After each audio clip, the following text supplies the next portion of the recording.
오늘 종료주일 아침이 되겠습니다. 예수님께서 3년간 공생의 사역을 하셨는데 그 마지막의 사역이 일주일간 예루살렘에서 진행이 되어집니다.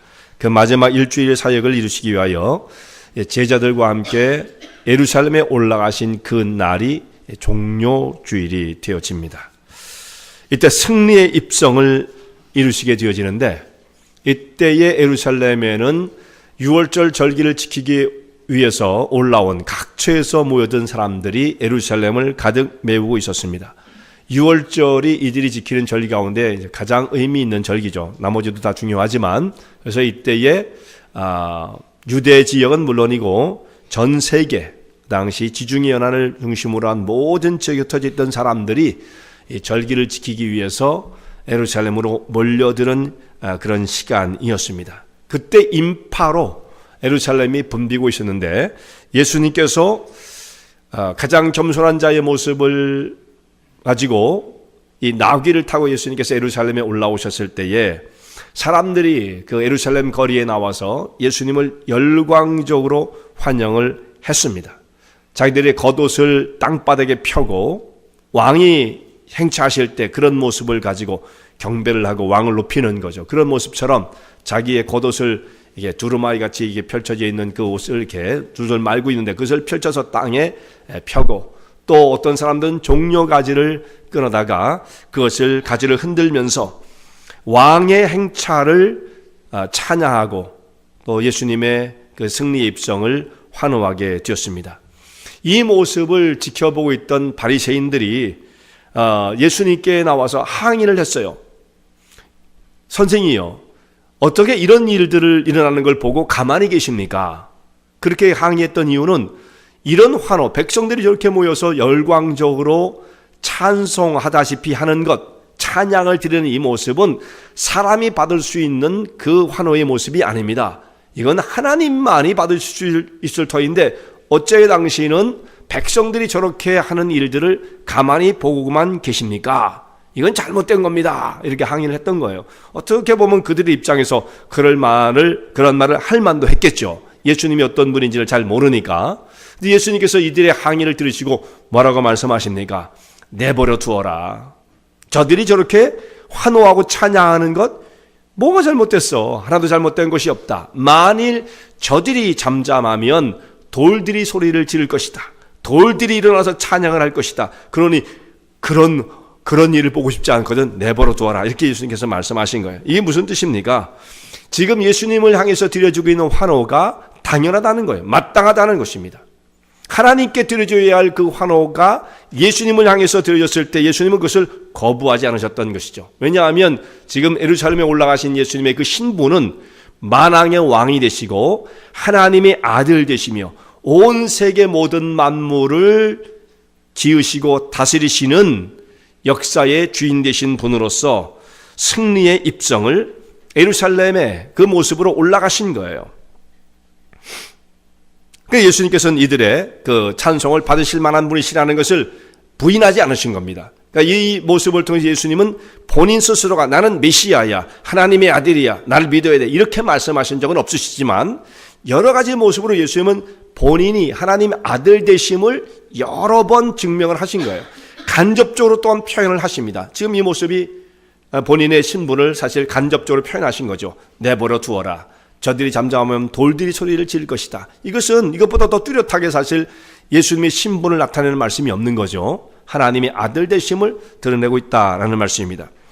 이렇게 승리의 입성을 예루살렘에 입성하시게 되시는데 오늘 본문의 말씀이 이어지는 오늘 우리가 읽은 41절 말씀부터는 아주 대조적인 말씀이 기록되어 있어요. 승리의 입성을 이루신 예수님께서 예루살렘을 보시고 우셨다 이렇게 되어 있습니다. 이 장면이 완전히 동떨어진 자리에서 일어난 일이 아니에요. 예루살렘에 올라가시던 예수님 조금 더 나아가서 성을 바라보시고 예루살렘 성을 향해서 우셨다, 눈물 흘리셨다 이렇게 말씀이 되어 있습니다. 그러니까 장면은 그대로 이어지는 거예요. 왜 예수님께서 그렇게 승리의 입성을 이루신 예수님은 여기에서 눈물과 탄식을 하셨을까? 이 이유가 무엇인가? 세 가지 정도로 말씀을 정리해서 오늘 본문을 중심으로 예수님께서 예루살렘을 성을 바라보시고 우셨던 이유를 함께 말씀을 나누도록 하겠습니다. 예수님께서 답답해 하시며 눈물을 흘리실 수밖에 없었던 이유가 사람들이 복음에 대한 무지를 가지고 있었기 때문이죠. 그들의 무지함 때문입니다. 예수님께서 뭐라고 말씀하세요? 너희가 평화에 관한 일을 알았다면 좋을 뻔하였는데 지금 내 눈에 숨겨졌도다. 평화에 관한 일을 이들은 알지 못했다. 이렇게 말씀을 하시는 거예요. 지금 이들이 예수님을 그렇게 열광적으로 모셔드리고 환호를 했음에도 불구하고 예수님께서 어떤 분이신지를 사실은 잘 모르고 있었던 것입니다. 평화에 관한 일은 뭐예요? 어떻게 해서 우리가 평화를 얻게 되어집니까? 성경에서 말씀하는 이 평화는 복음으로 말미암는 구원으로 인해서 이루어지는 평화를 말하는 거예요. 전쟁이 없는 상태, 편안함, 환경적으로 우리에게 주어지는 편안, 이런 걸 말하는 게 아닙니다. 환경은 좀 복잡하고 어렵다 할지라도 예수 그리스도 안에서 구원을 통해서 이루어지는 평화, 평안, 같은 말이에요. 평안과 평화 크게 다르지 않습니다. 그 예수 그리스도의 복음을 통해서 구원의 역사를 통해서 이루어지게 되는 그 평안을 의미하는 거예요. 그러니까 예수님께서 가져오시는 거죠. 그 평안은. 근데 너희가 그 평화에 관한 일을 알지 못했다. 평화를 가져오신 분이 누구신지, 지금 예루살렘의 승리의 입성을 이루시는 분이 누구신지를 알지 못하고 있다. 그런 뜻입니다. 그러니까 열광적으로 예수님을 지금 영접해 드리긴 했지만 이들은 예수님이 어떤 분인지 그 신분을 잘 깨닫고 있지 못했다라는 거예요. 이들은 그저 세상적이고 육신적인 모습으로 예수님을 반겼던 것입니다. 복음을 알았어야 되지만 복음을 깨닫지 못하고 이들의 눈에는 숨겨졌다라는 말씀이에요. 그럼 이들은 어떤 의미를 가지고 예수님을 그렇게 어떻게 보면 정말 좀 지나칠 정도로 예수님을 열광적으로 영접했을까? 이들이 마음속에 품고 있었던 생각은 무엇이었을까? 이들은 세상적이고 정치적인 메시아를 기대하고 있었습니다. 예수님께서 이제 예루살렘에 올라오시면 그들이 이제 꿈꾸고 있는 일들이 펼쳐질 것이다. 우리의 지금 억눌림과 고통을 이 문제를 해결해 주실 것이다. 이렇게 생각을 하고 있었어요. 세상적인 통치자로서의 메시아를 생각하고 있었다라는 말씀입니다. 이것은 예수님에 대한 오해였다라는 것이죠. 예수님에 대한 오해예요. 예수님은 이 세상에 한 20년, 30년 임금이 되고 그것도 유대 땅, 강원도보다 조금 더 큰 면적입니다. 그 나라에 와가지고 다윗의 나라가 위대하다 아무리 그래도 조그만 나라입니다. 사실 거기에 임금하시기 위해서 이 세상에 오신 분이 아니시고 예수님은 온 천하를 다 다스리시고 하나님이 주신 모든 만물의 주권자로서의 그 역사를 이루시기 위하여 이 땅에 오신 분이시죠. 유대 임금 되기 위해서 오신 분이 아니셨다라는 말씀이에요. 그런데 사람들은 주님의 신분이 무엇인지를 잘 알지 못하고 예수님께 대한 기대가 예수님께서 주시고자 하는 것에 대해서 기대를 했던 것이 아니라 자기들이 생각하고 있는 엉뚱한 세상적인 기대를 가지고 있었습니다. 이것은 바로 복음을 모르면, 이 평화에 관한 일을 알지 못하면 이렇게 되어지는 거예요. 복음의 의미가 무엇인지, 예수님이 어떤 분이신지를 모르면 이렇게 되어지는 것입니다. 요한복음 6장에도 이 비슷한 말씀이 있습니다. 상황은 완전히 다르지만 사실은 이 백성들의 예수님을 향한 몰이해, 잘못되어진 이해를 거기서 드러내고 있는데, 요한복음 6장에 있는 말씀 보면 예수님께서 오병이의 역사를 이루시죠. 그래서 2만 명이나 되는 사람이 5천 명, 작년만 5천 명이니까 그 사람들이 물고기 2마리 보리떡 5개를 가지고 배불리 먹고 남은 것이 12광절이었다 그러지 않습니까? 그 떡을 맛본 사람들이 그 다음날 더 많은 사람들이 예수님께 몰려들었습니다. 그날에 떡을 먹었던 사람들은 물론이고 그 소문이 더 멀리 퍼져나가지 않았겠습니까? 그래서 더 옆에 있는 사람들을 불러 모아가지고 예수님을 찾아서 몰려들기 시작합니다. 수많은 사람이 밀려오는데 예수님께 이렇게 말씀하세요. 너희가 나를 지금 찾고 나를 만나기 위해서 온 것은 떡을 먹고 배불렀기 때문이다. 떡을 먹고 배불렀기 때문이다. 어제 있었던 일을 예수님이 말씀하시는 거예요. 그런데 그 일로 인해서 나를 찾아오면 오늘도 또 한 끼의 떡을 먹여주기를 기대하는 모양이지만 내가 줄 것은 그것이 아니다 라고 말씀하시면서 그 떡을 먹는 자는 또 금방 배가 고프고 줄이겠지만 나를 먹는 자, 내 살과 내 피를 먹고 마시는 자는 다시는 줄이지 않겠다라고 하시면서 나의 살을 주어서 내 피를 주어서 먹고 마시게 하겠다. 이렇게 예수님께서 말씀하십니다. 그 사람들이 깜짝 놀란 거예요. 아니 예수님, 우리는 그런 거 원하지 않습니다. 그냥 단지 한 끼만 더 먹여주시면 되는데 뭐 이렇게 복잡하고 어려운 말씀을 하십니까? 곧 이들은 예수님이 어떤 메시아 대신 우리의 인간의 영혼의 문제를 해결하기 위해 오시고 영원한 생명을 주시기 위해 오신 분으로서 이들이 받아들인 것이 아니라 세상적인 현실적인 하루의 빵 한 끼를 해결해 주시는 분으로서 생각하고 있었다라는 말씀이에요. 그런 기대를 가지고 예수님께 나왔는데 예수님은 그들이 원하는 바를 생각지 않고 다른 것을 주시겠다고 말하니까 사람들이 뭐라고 말합니까? 저 말씀은 어렵도다. 이해하기가 어렵다. 이해하기 어렵다는 뜻도 되고요. 받아들일 수 없다라는 것이에요. 받아들일 수 없다. 우리에게 현실적인 도움이 되지 않는다라는 것입니다. 우리하고는 관계가 없다. 아니 우리가 원하는 건 주실 생각을 안 하시고 왜 엉뚱한 걸 주시려고 그러십니까? 우리는 쉽게 말하면 그런 거예요. 우리는 필요 없어요 그런 거. 그냥 우리가 원하는 걸 주세요 라고 말씀을 드리는 거죠. 복음을 몰랐으니까, 예수님이 어떤 분인지를 몰랐기 때문에 이렇게 어리석게 행동을 했습니다. 그러자 모든 사람들이 예수님께서 피와 살을 주어서 먹고 마시게 하겠다니까 다들 사람이 물러가게 되어집니다. 그때 모여있던 사람이 전날에 기적을 체험한 사람들이 한 2만 명 됐을 거라고 생각해요. 그러면 그 다음날 이날 이렇게 모여든 사람들은 더 많았겠죠. 근데 그 사람들이 다 물러갑니다. 예수님이 12제자만 딱 그 가운데 남게 되어집니다. 예수님께서 맨 마지막 요한복음 6장에 보면 그런 말씀까지 있어요. 너희도 가려느냐? 그랬더니 영생의 말씀에 계시며 우리가 누구에게로 가겠습니까? 우리는 주님께서 주시는 영생의 말씀을 듣기 위해서 여기 있습니다. 베드로가 그런 고백을 하죠.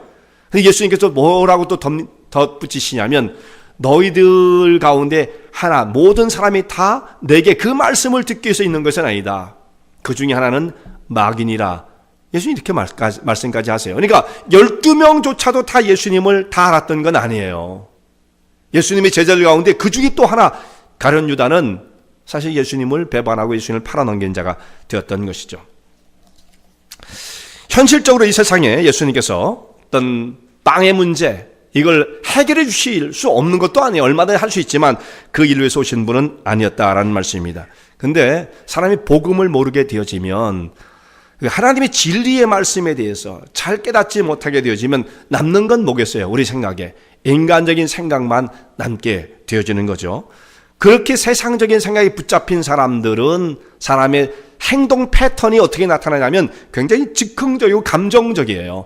우르르 몰려갔다가 우르르 이쪽으로 몰려가는 그런 모습입니다. 어떨 때는 뭐 너무너무 좋은 거예요. 그렇지만 한번 좀 뭐 생각이 좀 달라지면 확 싸늘하게 돌아서는 것이 이 세상 사람들의 인심이죠. 그게 왜 그러냐면 복음을 모르면 사람은 그렇게 살 수밖에 없는 겁니다. 그게 뭐냐? 즉흥적이고 감정적이다라는 말씀이에요. 그렇게 수만 명이 몰려 나왔다가 예수님만 덩그리 남겨두고 다 등을 돌리고 돌아가는 사람들의 그 모습을 보십시오. 그 먼 곳에서부터 예수님을 찾아왔던 사람들이 싹 빠져나가는 겁니다. 그렇게 예수님을 향해서 등을 돌렸던 모습처럼 예루살렘에 올라오신 예수님을 열렬하게 환영했던 사람들, 옷을 펴고 종려까지 저렇게 생긴 거죠. 종려나무 가지를 흔들면서 예수님을 왕으로서 영접했던 사람들이 불과 일주일 안에 돌변하게 되어집니다. 그래서 이 사람들이 어디에 몰려들었습니까? 빌라도의 그 새벽에 법정에 몰려들어서 저 사람을 십자가에 못 박으라고 소리를 질렀던 자들이 이들이었다는 말씀이에요. 이게 뭐 다른 사람들이 아니에요. 다 그들이었죠. 그리고 이들이 이제 시간이 좀 지난 다음에 오순절 날은 베드로가 설교하면서 뭐라고 말합니까? 너희가 하나님의 아들을 십자가에 못 박아 죽였으나, 너희라고 말하죠. 오순절에 모였던 사람들을 향해서 너희라고 얘기를 하는 거예요. 다 그 군중들이었어요. 뭐 조금은 변경이 있었을지 모르지만 그 사람들이었습니다. 그 사람들. 이때는 예수님을 호산나로 찬송하며 예수님을 영접했던 자들이 얼마 후에는 예수님을 십자가에 못 박으라고 소리를 쳤던 삶으로 폭도와 같은 모습으로 돌변하게 되어집니다. 이게 뭐냐? 복음을 알지 못하면, 진리를 깨닫지 못하면 그냥 사람은 휘청거릴 수밖에 없는 거예요. 즉흥적이 되어지죠. 진리가 그 심령 속에 없는 사람은 이렇게 작은 것도 흔들리게 되어지고 그 흔들리는 폭은 너무나 큰 거예요.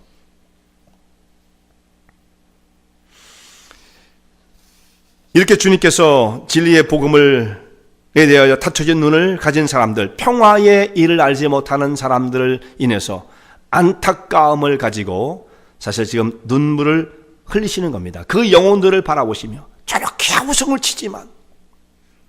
아우성을 치지만 그 속에 공허함만 있는 사람들을 향해서 안타까우신 거예요. 사실 영혼이 비어진 그 모습이 제일 안타깝죠. 자, 두 번째는 예루살렘에 불어닥칠 이 비극 때문입니다. 예루살렘이 앞으로 어떤 일을 당하게 되어지냐면 이제 심각하게 그 재난이 와서 예루살렘이 멸망을 당하게 되어지죠. 예수님께서 이것을 바라보시면서 누가복음에도 그렇고 마태복음에도 그렇고 이 말씀을 하십니다. 오늘 본문에 누가복음 여기에 기록되어 있지 않지만 앞에 부분에 이런 말씀이 있어요.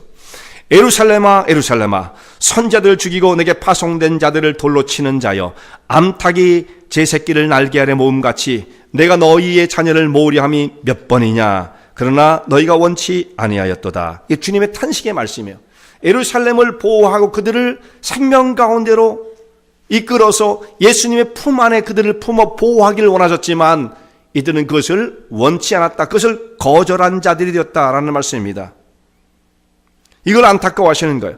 복음을 알지 못한 채 세상적인 것만을 구하고 있었기 때문에 예수님께서 그들을 위로하고 생명 가운데로 보호하시고자 했지만 우리는 그런 거 필요 없어요 하고 물리쳤다는 말씀이죠. 이들이 구하는 것은 오직 세상뿐이었다. 물질적인 것뿐이었다. 찰나적인 것뿐이었다라는 거예요. 그래서 여러분, 우리는 지금 예수님께 나와서 무엇을 구합니까? 다 구하죠, 물론. 영적인 것만 구해야 된다고 그런 건 아니에요. 우리 생활에 있는 모든 것을 물론 구할 수 있어요. 그런데 육신적인 것, 세상적인 관심에만 머무르게 되어진다면 이건 하나님을 바라보는 온전한 신앙이 될 수가 없는 거예요. 지금 육신적인 걸 구하고 있지 않습니까? 그러면 여러분, 사람이 세상적인 것에 관심이 지대하면 세상의 일에 전문가가 돼야 돼요. 예를 들어서 세상적인 것만 생각하고 살면 세상에 그냥 도사가 돼요, 도사가. 근데 그런 사람은 아무도 없어요. 늘 구하는 것은 세상적인 것만 구했지만 세상이 앞으로 어떻게 되어질지 전혀 모릅니다. 이 사람들은 세상에 환란이 닥쳐왔을 때 그것을 감당할 수 있는 능력은 전혀 없는 거예요. 이제 얼마 후에 이 예루살렘에 불어닥칠 엄청난 환란과 재난이 닥쳐왔을 때 속수무책인 겁니다. 그토록 세상에 관심이 많았지만 세상의 환란을 이겨낼 수 있는 능력은 전혀 없습니다. 그 세상에 관심을 갖는다고 세상에 잘 사는 것도 아니에요. 그러니까 그런다고 전문가가 되는 게 아니에요. 위기를 몸에 나가는 게 아니에요. 영적인 지혜와 능력, 하나님이 주시는 지혜와 권세가 있어야 한다는 말씀이에요. 주님께서 정말 주시고자 하는 것을 깨우칠 수 있어야 한다는 말씀입니다. 예수님께서 예루살렘에 앞으로 닥쳐올 일을 생각하시고 안타까움의 눈물을 흘리시는데 이 일이 있고 난 다음에 40년 후에 예루살렘이 초토화되어지게 되어지죠. 수많은 사람이 비극적인 종말을 맞게 되어집니다. 구약에도 예루살렘의 멸망을 내다보면서 안타까워했던 선지자 하나 있었어요. 예레미야 선지자입니다. 이 일이 있기 전 대략적으로 한 600년 전이었습니다. 예루살렘이 이번에는 바벨론에 의해서 멸망을 당할 것이라는 바벨론의 침략으로 말미암은 멸망이 눈앞에 있다는 것을 이 예레미야는 깨닫고 있었어요. 모든 상황으로 봐도 그렇고 하나님의 계시를 통해서도 그걸 알게 되었던 거죠. 그냥 안타까운 거예요. 예레미야 선지자가 볼 때. 그래서 예루살렘에 있는 사람들 향해서 이 예레미야가 하나님 말씀을 전합니다. 백성들이여, 이 정신 차려야 됩니다. 하나님께로 회개하고 돌아와야 됩니다. 그리하면 하나님께서 우리의 생명의 길을 예비해 주실 것입니다. 그러나 우리가 여기서 돌이키지 않는다고 한다면 눈앞에 멸망이 와 있습니다 라고 이스라엘 백성들, 예루살렘 사람들 깨우기 시작하는 거예요. 그러면 안 됩니다. 죽습니다. 그 사람은 너무 생생하게 그 앞을 내다보고 있으니까. 근데 예레미야가 전하는 그 말씀을 듣는 사람들이 예레미야의 말을 들어줍니까? 다 물리치는 거죠. 말 같지도 않은 소리 하지 말아라.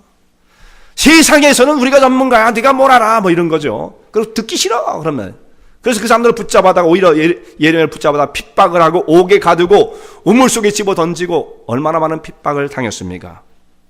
결국은 얼마 후에 예레미야가 전했던 그 말씀 그대로 예루살렘이 초토화되어지는 광경을 예레미야는 목격을 하게 되어지고 그 사람들은 체험을 하게 되었던 것입니다.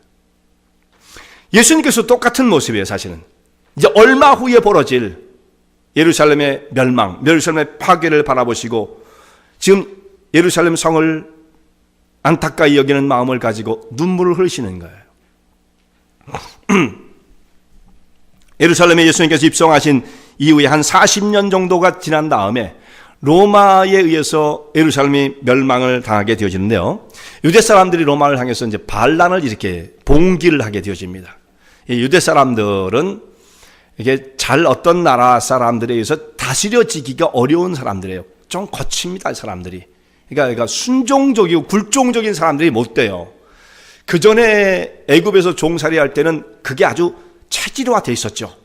그렇게 잘 살았어요. 그런데 이 사람들이 이제 연단을 받으면서 하나님 백성 훈련이 되어지고 난 다음 바벨론 포로 이후에는 이들이 어떻게 되어지냐면 굉장한 저항심을 가지고 사는 사람들이었습니다. 로마 아니라 뭐 어디라도 힘이 많으니까 로마 사람들한테는 뭐 어쩔 수 없었지만 로마가 이들을 다스릴 때 로마가 군대를 이끌고 와서 정복한 것이 아니었어요. 그때는 너무 로마라는 세력이 강력했기 때문에 그냥 로마의 그 식민 통치를 그냥 받아들인 거였죠. 그래서 로마가 거기에 이제 왕들을 세우면서 네가 거기에 가서 왕을 해라 이렇게 인정을 해주는 정도로 그 지역을 식민 통치를 시작을 하게 되어집니다. 군대가 끌고 와가지고 뭐 그럴 필요도 없었어요. 원체 세력이 막강하니까 할 수 없이 그 밑에 들어가 있었지만 로마 사람들의 통치를 순순히 받아들이지는 않았습니다. 그래서 총독을 유대로 보내려고 그러면 서로 안 가려고 그러는 거예요. 거의 아주 골치 아픈 동네거든요. 사람들이 말을 잘 안 들으니까 이 유대 사람들이. 그러다 결국은 이제 AD 66년에 유대인 1차 봉기가 일어나서 로마에 대항을 하게 되어집니다. 로마 입장에서는 이들을 철저하게 꺾어놓지 않으면 또 다른 데서 봉기가 비슷한 봉기가 일어나면 이거 걷잡을 수 없잖아요. 그러니까 본보기로 유대 사람들을 철저하게 꺾어놓기 위해서 군대를 동원을 해서 예루살렘을 침공하게 되어지는데 예수님께서 이렇게 말씀하십니다. 그 날이 이렇게 될 것이다. 한 날이 이를 것이다. 공포의 날이 다가오는 거예요. 공포의 날이. 한 날이 이를 것이다. 마치 이 말씀은 계시록의 마지막 날이 닥쳐오는 것처럼 말씀하시고 어떤 긴장감이 여기서 딱 나타나죠. 한 날이 이를 것이다. 그날은 공포의 날이 될 것이에요. 그때에 이방인들이 와서 토성을 쌓게 되어지고 너를 둘러 사면으로 가두게 될 것이다. 토성, 예루살렘을 공격하기 위해서는 그냥 안 돼요. 원체 예루살렘이 요새화되어 있기 때문에. 그래서 그 주변에 그 예루살렘 높이 정도, 성의 높이 정도로 또 다른 성을 쌓아가지고 완전 포위를 시켰습니다. 로마 사람들이 그렇게 했어요. 토성을 쌓아가지고 아무도 빠져나가지 못하도록 그렇게 만듭니다. 그 전에 바벨론 사람도 그런 식으로 해서 성을 쌓아가지고 예루살렘을 고사를 시켰거든요. 똑같은 방법이었어요. 그래서 너를 둘러 사면으로 가두고 예루살렘을 칠 것인데 자녀들을 땅에 메어칠 것이다. 얼마나 끔찍합니까? 예? 쳐들어와가지고 로마 병정들이 자녀를 뺏어다가 그냥 땅바닥에 내려치는 무시무시한 이 비극적인 일이 벌어지고 그 중에 수많은 사람이 죽임을 당하게 되어집니다. 예수님께서 말씀하시기를 예루살렘의 이 성전에 있는 돌이 돌 하나도 돌 위에 남지 않을 것이다. 완전히 다 무너진다는 말씀이에요. 그 돌의 그 규모가 엄청났거든요. 근데 그것이 다 무너져 내릴 것이다. 이 유대인 봉기를 진압하는 과정에서 로마 군인들이 예루살렘에 있는 유대 사람들을 한 100만 명가량 죽였다라고 합니다. 100만 명. 여러분 생각해 보세요. 엄청난 숫자입니다. 그때의 로마의 시민 숫자가 로마에 사는 사람이 한 100만 명 됐다고 그래요. 그 도시 전체를 다 죽인 거랑 마찬가지예요. 뭐 상상도 못할 인구죠. 그 많은 사람이 죽임을 당했는데 십자가의 처형을 당해서 죽게 되어지는데 십자가를 유대 땅에 꼽을 자리가 없었다. 좀 과장이 있었겠습니다만 그런 식으로 보도를 하고 있습니다. 그리고 살아남은 사람들은 노예로 팔아버리게 되어집니다. 자, 이 재앙이 벌어질 것을 예수님께서 바라보셨기 때문에 눈물을 흘리신 거예요. 만약 이들이 예수님의 말씀하신 그 호소를 받아들이고 너희가 평화에 관한 일, 너희를 권고받는 그 일, 너희를 위로하고 돌보려고 하는 그 일을 너희가 알았다고 한다면, 예수님의 케어하시려고 하는 예수님의 관심이죠. 그것을 너희가 알았다고 한다면 좋았겠으나 너희 눈에 감겼다. 그리고 이것을 거절하게 되었어요. 그렇게 될 때 결국 이들은 로마 사람에 의해서 전 세계로 흩어지는 나그네가 되고 말았던 거죠. 만약에 예수님이 하신 이 말씀을 받아들였다고 한다면 이스라엘 역사가 많이 또 달라졌을 거예요. 전 세계로 흩어지지 않았을 겁니다. 이걸 받아들였다면 피할 길이 있었다는 말씀이에요. 예수님의 말씀을 보면 피할 길이 있었어요. 바벨론에 의해서 예루살렘이 600년 멸망을 당할 때에도 예레미야의 말을 들었다고 한다면 피할 길이 있었던 거예요. 마찬가지죠. 그러나 너희가 보살핌을 받는 날을 알지 못했기 때문이다. 그냥 예수님께서 예루살렘에 올라오실 때 그 예수님을 그렇게 열렬히 환호하고 모셔드렸지만 그냥 분위기만 들떠 있었던 거예요. 분위기만. 그냥 마음의 그 열광적인, 우리 신앙에 있어서도 내용은 없는 채 뜨거운 거, 뜨거운 것이 나쁜 건 아니지만요, 그 속에 내용이 있어요. 정확한 신앙 고백이 있어야 돼요. 그거 없이 그냥 무조건 뜨겁게 말하면 이게 바로 신비주의입니다. 좀 이상한 사람들, 위험한 사람들이에요. 그러면요, 그 속에 정말 예수님이 어떤 분이신지 그걸 알고 그 뜨거워져야죠. 그러면 이제 믿음의 능력이 나타나죠. 예수님이 예루살렘에 올라오시는 그 모습을 보면 사람들이 열광하고 소리 질렀지만 속은 비어 있었던 거예요. 공허했던 것입니다. 예레미야의 그 모습 속에 예수님의 모형이 나타나고 있죠. 재장차 후에 똑같은 일이 벌어진다. 구약에 있는 모습들은 신약에 나타날 모습들에 대한 그 모형적인 말씀들이 많이 기록되어 있었습니다. 그 예루살렘에 일어날 비극을 보고 예수님은 눈물을 흘리셨습니다. 마지막에 한 가지 더 생각할 것은 유대인들의 거짓된 경건을 보시며 애통해 하시는 것입니다. 이들이 멸망당할 위기에 있으면서도 불구하고 자신들의 영적인 무지와 거짓된 경건을 깨우치질 못했어요. 조금 있으면 예수님께서 눈을 뻔히 보시잖아요. 40년 후면 완전히 초토화가 되겠구나, 이걸 알고 계시는데, 근데 그들은 영적으로 무지했으며 거짓된 경건 생활을 벗어나지 못했습니다. 예수님께서는 이것을 안타까워하시는 거예요. 예루살렘의 열광제로 환호를 받으면서 올라오시고 나서 제일 먼저 찾아가신 곳이 성전이었죠. 성전에 들어가 보시니까 거기에 장사하는 사람들이 꽉 차 있었어요. 여기저기에 좌판을 쫙 놓고 돈 바꾸는 사람들과 짐승을 파는 사람들, 이 거래하는 사람들이 거기에 진을 치고 있었습니다. 예수님께서 예루살렘 성전에 들어갔을 때 보기를 원하셨던, 만나기를 원했던 것이 무엇이었겠어요? 거기서 찾아와서 경건한 모습으로 하나님 앞에 은혜를 구하며 기도하는 사람들을 찾기를 원하셨겠죠. 여기 예수님께서 뭐라고 말씀하십니까? 내 집은 만민이 기도하는, 여기 만민자가 없습니다만 기도하는 집이다, 아버지의 집은 기도하는 집이다 라고 말씀하시잖아요. 그러니까 기도하는 사람들을 예수님은 찾으셨을 거예요. 성전에는 또 뭐 하는 곳입니까? 하나님을 예배하는 거죠. 예배 드리는 곳. 예배 보는 거 아니에요. 보는 거 아닙니다, 여러분. 자꾸 본다 안 고쳐지세요. 파인을 몰려야 돼요. 파인을. 여러분이 제일 무서워하는 거. 네. 평생 보다 가실 거예요? 지금 여러분 보고 계십니까? 그러시면 안 됩니다. 예배를 드리는 거예요. 드리는 거. 그 예배를 드리는 경건한 사람들을, 성전 안에서 그렇게 있는 사람들을 예수님은 찾기를 원하셨을 거예요. 뭐 이렇게 뒤에 이렇게 해가지고 예배 보는 사람들을 뭐 예수님의 눈에 기대하는 말은 아니죠. 드리는 사람들을 찾고 계셨을 거예요.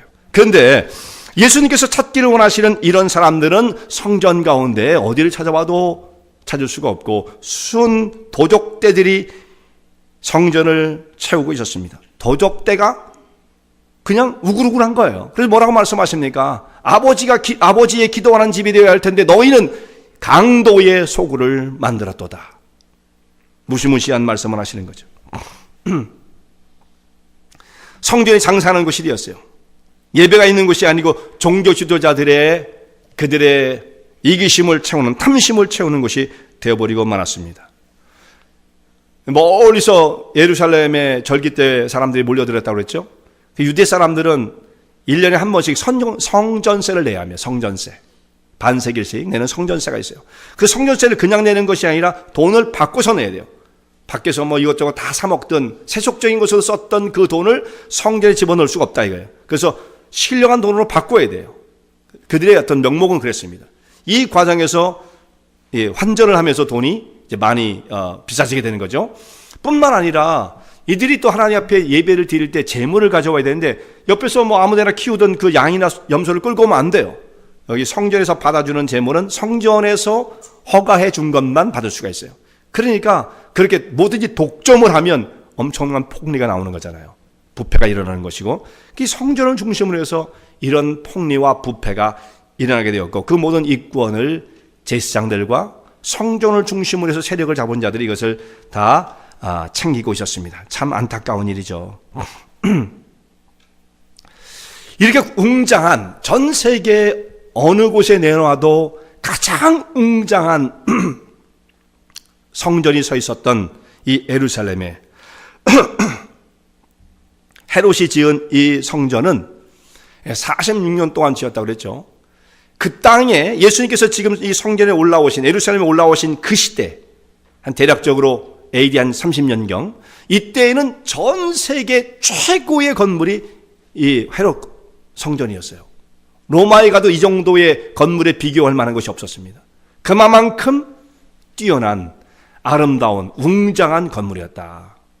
놀랍죠? 그게 로마에 있었던 게 아니에요. 유대 땅에 있었어요. 헤롯은 엄청난 건축가였습니다. 야심가였고 그 사람이 심혈을 기울여서 이 성전을 건축하게 되었던 거죠. 거기에 들어간 돌이 어마어마한 돌입니다. 돌들이 그냥 쌓여 있는데 지금 말하자면 한 그 스쿨버스만한 그런 돌들을 어디서 갖고 왔는지 그걸 차곡차곡 쌓아가지고 기초를 만들고 그걸 쫙 쌓아 올렸어요. 안 무너질 것처럼 보이죠. 근데 그것이 이제 벽은 남아있지만 성전은 다 무너지게 되었습니다. 그 엄청난 웅장한 건물이 서 있었고요. 로마에 나중에 이 성전을 무너뜨리는 이 반란을 진압하는 과정에서 로마의 군사들이 쳐들어와서 이 성전을 봤을 때 깜짝 놀랍니다. 야, 이거 로마에도 없는 건데. 놀라는 거예요, 사람들이. 그래서 그것을 디도라고 하는 사람, 나중에 이제 황제가 됩니다만, 그 디도 장군은 야, 로마에 어차피 우리가 다 정복하면 로마 땅 아니냐. 로마 땅에 이런 건물을 남겨두는 것은 영화로운 것이니까 절대 허물지 말아라 했는데, 진압 과정에서 불이 붙고 그래서 그 속에 있는 것을 또한 약탈하기 위해서 결국은 초토화가 되어지고 말았던 겁니다. 그것을 원래부터 하려고 했던 것은 아니었어요. 자, 웅장한 건물이 서 있습니다. 그런데 여러분, 이렇게 웅장한 성전에 서 있다고 해서 그 건물이 자동적으로 거룩한 건물, 신령한 건물이 되어지는 것은 아니에요. 실제적으로 그 속에 어떤 일이 벌어지느냐가 중요한 겁니다. 아무리 건축물이 뛰어나다 할지라도 예수는 뭐라고 말씀해요? 야, 헤롯이 이렇게 아름답게 지어놨으니 거룩한 전이다. 이렇게 예수님 말씀하십니까? 뭐라고 말씀하세요? 도적의 소굴을 만들었다라고 말씀하시잖아요. 아무리 겉이 화려해도 그 소용이 없는 거예요. 그런데 여러분, 1세기에 또 2세기 초반, 이것이 이제 핍박이 이어지면서 오래도록 진행이 되어집니다만, 그 초대에 기독교인들이 하나님을 섬기기 위해서 모여들었던 곳이 어디였냐면 지하 그 묘소였죠. 카타콤이라는 곳입니다.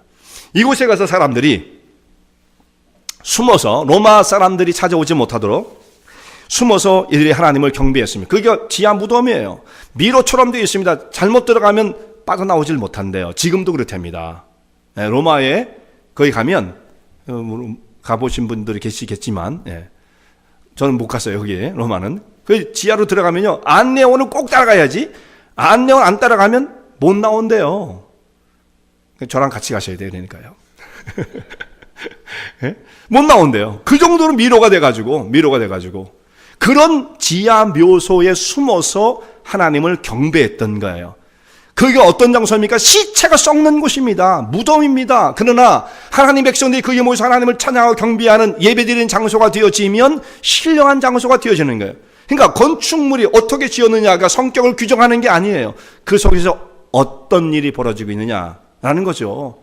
아무리 높은 타워를 높이 짓고 수천만 불 혹은 빌리언을 들여서 건물을 지었다 할지라도 그것이 도적의 소굴이 될 수가 있다 이 말씀이에요. 예수님은 그 속에 있는 본질을 보시는, 진짜 내용, 컨텐츠를 보시는 것이지, 우리의 신앙의 고백을 보시는 분이시지, 벽돌 크기가 어떻다, 색깔이 어떻다, 뭐 이걸 가지고 예수님이 감동을 받으시는 분이시겠습니까? 예수님께서 이들을 내어 쫓으시면서 너희가 강도의 구례를 만들었다라고 말씀하십니다. 근데 이 예수님의 책망을 받았던 사람들이 반응이 참 더 우리의 마음을 아프게 합니다. 이 책망을 받은 사람들이 어떻게 했어요? 예수님의 말씀을 듣고, 야, 우리가 너무 건물만 믿고 너무 외식을 했구나, 문제가 있었구나, 이렇게 깨달았으면 얼마나 좋았겠어요. 예수님의 지적을 받고 성전에서 장사하는 사람을 내어쫓는 그 모습을 본 사람들이 예수님을 향해서 어떻게 반응을 합니까? 저 자를 어떻게 죽일 것인가? 여기 보면 서기관과 대상과 두목들이 이렇게 되죠. 두목들, 두령들, 이 사람들이, 그러니까 권세 있는 사람들이에요. 예수님을 어떻게 죽일까? 방책을 구했으나 백성들이 예수님의 말씀을 듣고 따름으로 방책을 찾을 수 없었다. 난감했던 거예요. 저 빨리 죽여야 되는데. 예수님의 말씀을 듣고 회개하고 돌이킬 생각했던 것이 아닙니다. 오히려 반발을 했던 것이죠. 이렇게 잘못하는 것도 문제지만 그 잘못이 지적될 때 그것을 깨우치지 못한 채 오히려 굳어진 마음을 가지고 하나님을 대적하는 것이 더 문제죠. 이런 사람은 그야말로 절대로 돌아올 수 없는 겁니다. 절대로 돌아올 수 없는 거예요. 자, 우리 신앙은 이제 어떠한가? 예수님의 눈물은 2000년 전에 예루살렘을 바라보시면서 우셨던 그 예수님은 그때의 그 눈물로 족한 것인가? 지금 예수님께서 우리의 신앙의 모습을 보실 때는 어떻게 말씀하실까? 오늘 현대교회를 바라보시면서, 우리 교회를 바라보시면서, 아니 내 영혼이 주님 앞에 설 때 우리를 바라보신 예수님은 어떻게 우리를 보실 것인가? 이 현대에 수많은 교회들이 말이죠, 복음의 진리에서 벗어나서 세속적인 처세를 가리키고 세상적인 프로스페리티, 번영, 이것을 가지고 마치 이것이 복음인 것처럼 포장하여 하나님을 빙자해서 사람의 영혼을 노략질하는 이런 일들이 지금 숱하게 벌어지고 있는 거예요. 사람들 그것도 알지 못하고 수만 명이 몰려가지고 썬데이에 말이죠. 우리 로드세이가 아닌 것 같아요. 그 나라는, 그 사람들에겐. 그 좀 뭐라고 그랬어요. 그 조엘 오스틴 그 부인 되는 사람이, 우리는 하나님을 경배하는 것이 아니고 하나님을 예배하는 것이 너희를 위해서 예배하는 거다. 무슨 우리가 하나님을 위해서 예배해? 근데 우리가 그냥 기뻐하고 좋아하고 신나면 하나님이 영광을 받으시는, 이런 얘기를 하는 사람들입니다. 거기에 근데 매주 사람들이 모여가지고 쓸 것도 없는데 그다 무슨 책을 가지고 노트가 넣고 쓰고 있는지 몰라요. 맨 하는 얘기가 파지티브는 무슨 파지티브입니까? 그거 가지고 인간이 변해요? 그런 얘기는 누가 못하고 국민학생도 할 수 있는 거예요. 파지티브 하면 사람이 좋아진다. 성경에서 그런 말씀이 있어요? 파지티브한 생각을 가지면 인생이 변한다고? 그런 말씀이 있습니까?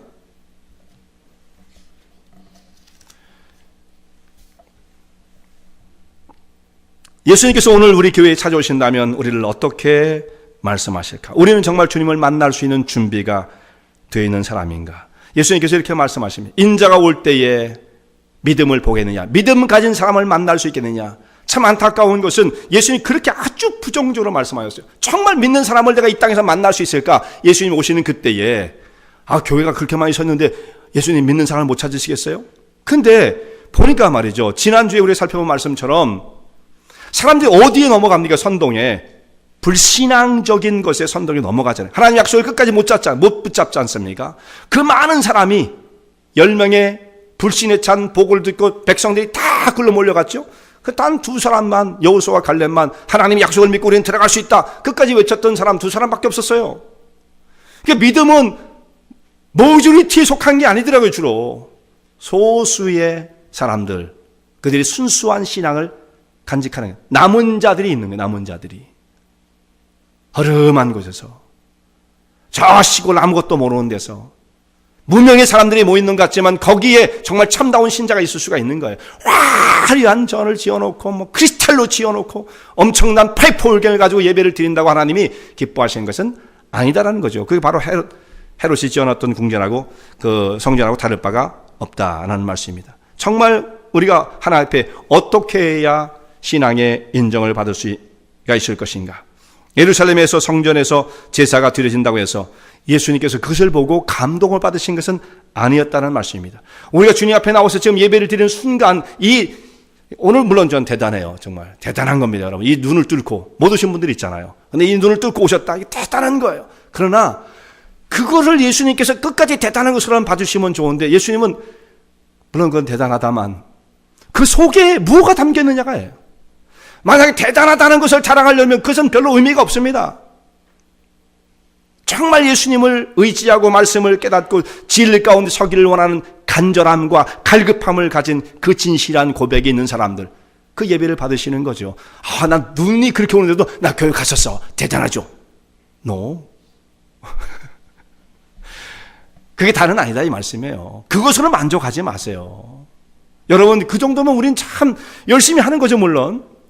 근데 그 속에 진실이 담겨야 된다 이 말이에요. 진실. 겉으로 드러난 명목적인 것, 그건 생명이 없어요. 만약 우리들이 하고 있는 이것이 신앙생활의 전부라고 생각하면 엄청난 문제예요.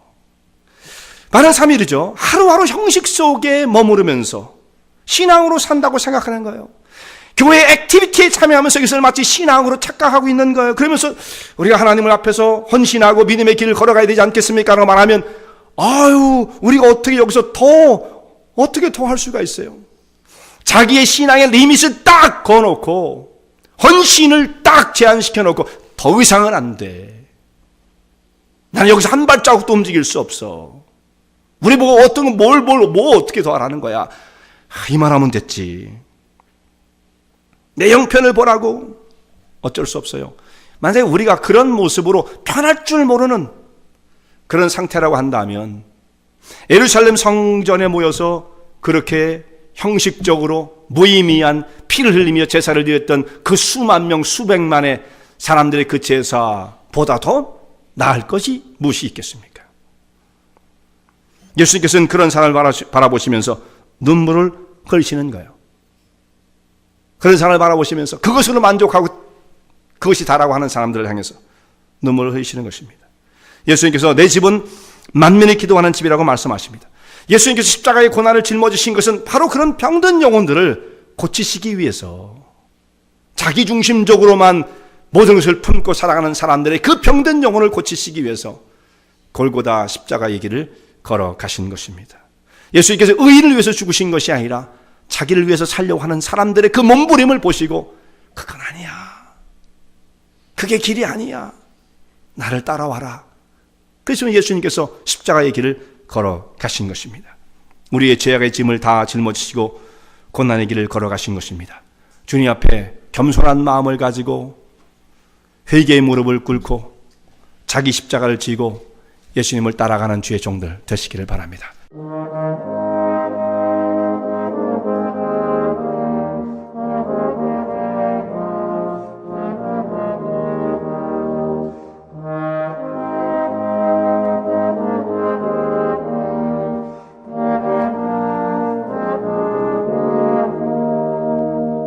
이 설교 말씀을 듣고 신앙 상담을 원하시는 분들은 847-962-4412번으로 전화 주시기 바라며, 은혜와 진리 장로교회는 230 US 하이웨이 45번 인디언 크릭 일리노이 60061에 위치하고 있습니다. 주일 1부 예배가 아침 8시, 2부 예배가 11시에 있으며 새벽 기도가 매주 화요일부터 토요일까지 오전 6시에 있습니다. 그리고 금요 성경 공부가 저녁 8시에 있습니다. 하나님의 은혜와 은총이 항상 여러분과 함께 하시길 바랍니다.